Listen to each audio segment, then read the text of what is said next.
Lord,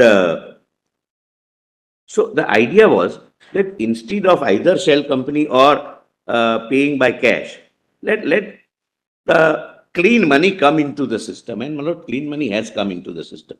Second, whether we like it or not, Lord, industrial houses, commercial houses, corporations, companies, they have Lord, immensely helped Lord, in the development of the nation. And now, Lord, as I have shown, That's what I just said, that we don't so start with the everyone, assumption Lord, that our does corporate not pay sector by is kickbacks expensive. to my Lord, believe that they need electoral bonds to be used or any other factor to be used to influence the decision making would be, my Lord, shutting an eye on the reality.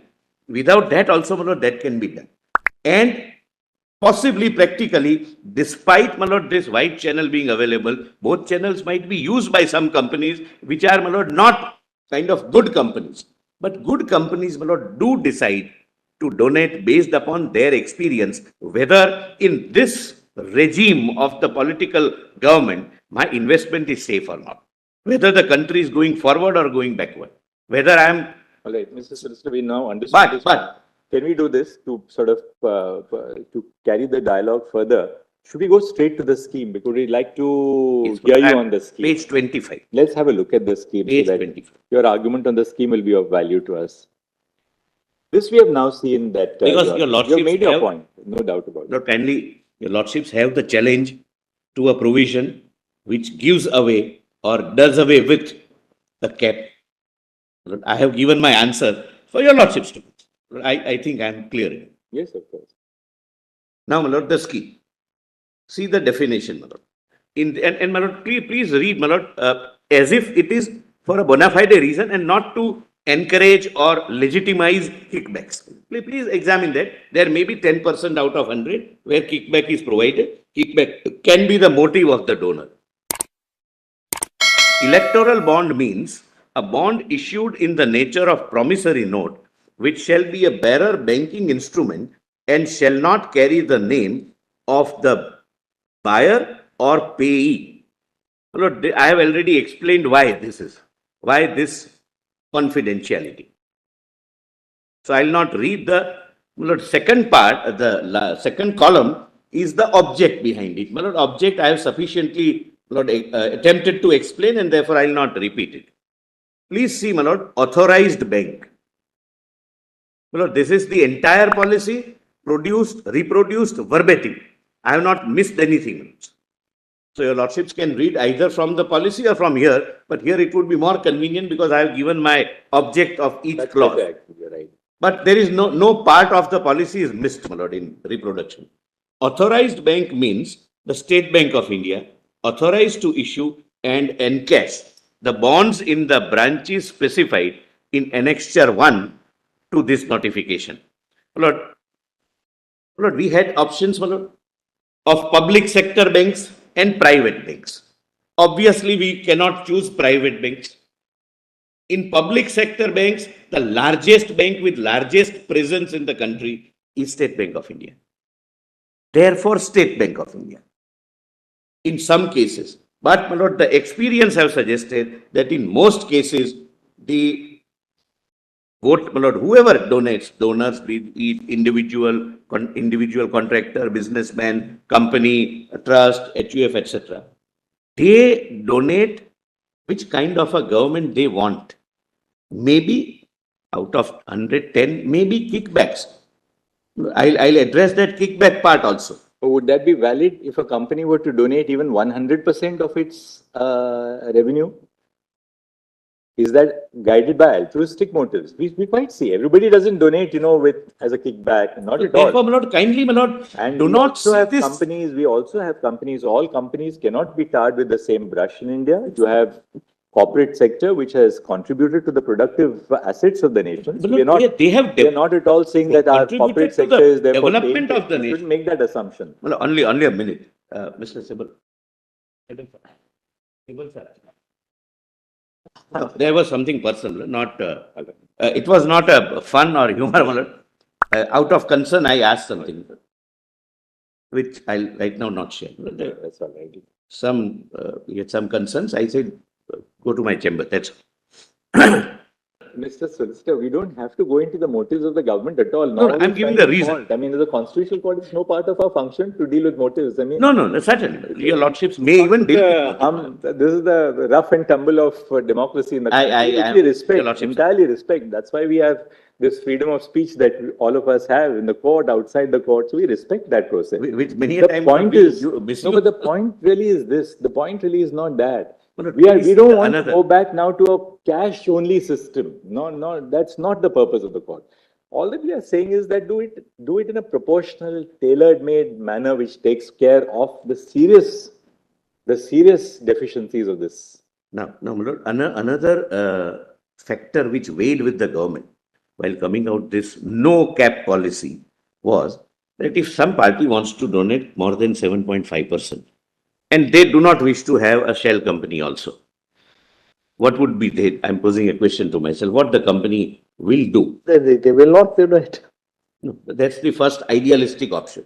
But that was not. But That didn't used to happen. What they used to do was the balance. They want to donate 10%. The balance 3.5% would come in cash.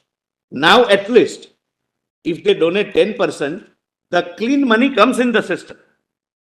Which is not to say that the unclean money is not coming into the system.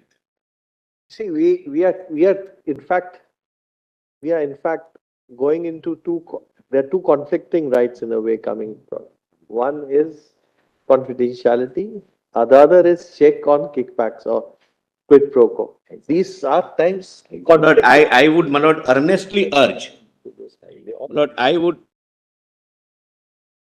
earnestly urge, my lord, I would earnestly urge, dealing with a subject, my lord, which is bothering everyone, my lord, to start with a presumption that every contribution should necessarily be a part of corruption may perhaps be a wrong, my lord, way of, my lord, looking at things. It may be that in some cases it can be quid pro quo. There is a specific, my lord, exclusion of private banks in the FAQs. They don't use private banks for this channel because let it remain in one particular bank which can be trusted. And your lordships would not, my lord, kindly, my lord, bear with me, not trust institutions. And I'm going to show to your lordships that there is any deviation. If anyone tries to breach into the confidentiality, it leaves its footprints and will not go unpunished. My lord, I, as a law officer, spoke to the chairman of the State Bank of India. And I have his letter signed by him saying three things. A, except the contingency contemplated under section 7.4, that is the court's order, nobody can get. Well, I might even read, my lord, the letter, my lord, so that your lordship conscience is satisfied. That even ruling party will not know. But if I can share, it's a 3-paragraph, 1-page letter, my lord.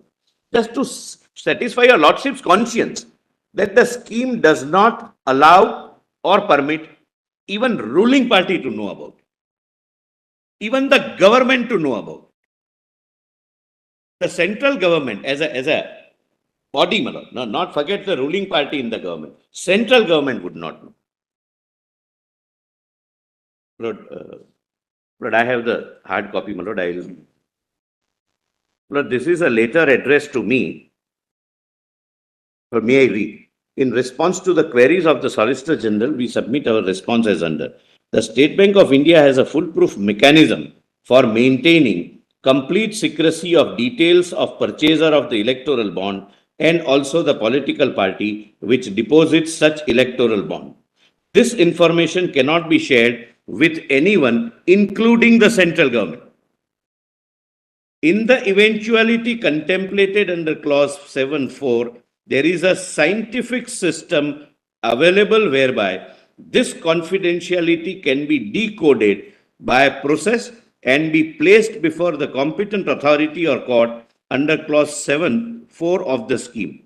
It will not be in the interest of the scheme to put it in public. The mechanism which will be used while decoding information for being provided as required under clause 7.4 of the scheme. Now, my lord, the largest public sector bank is before the highest court of the country, signed by the chairman of that bank saying that this cannot be shared even with the central government. And we have a mechanism in place that nobody can breach it. This one. So, my lord, the point I am respectfully making is that we have to trust institutions that they will go by the law. My lord, if there is any deviation, I have a suggestion, my lord, which I will make at an appropriate stage when I come to that part of the scheme. Now, my lord, C is issuing branch. Issuing branch means a designated branch of the authorized bank specified in Annexure 1 for issuing electoral bonds. My lord, everywhere it cannot be purchased and everywhere it cannot be deposited. Because, my lord, what happens is, my lord, why this? The donor and donee both must have a designated account in a designated branch. Why? Why, my lord? I'll just very candidly and very bluntly point out, my lord, what can happen. My lord, I purchase a bond of 1 crore of rupees. I'm sorry, my lord, your lordship, sir. I purchase a bond of 1 crore of rupees. I give it to a political party. They don't wish to show it in their return at all. What they can do is, they can go to one small cooperative bank in Trichur or some corner of Gujarat or some corner of Lord Maharashtra, deposit it, withdraw in cash, and nobody would come to know. To avoid this, we have said that every political party will have one designated account. Only there it can be deposited, and that would be in one of the 29 designated branches. And it is so ensured that each branch is there in each state, broadly. Then, my lord, D. Person includes an individual, a Hindu undivided family, a company, a firm, association of persons, or body of individuals, whether incorporated or not, every artificial juridical person not falling within any of the preceding subclauses, and 7, any agency, office, or branch owned or controlled by such person.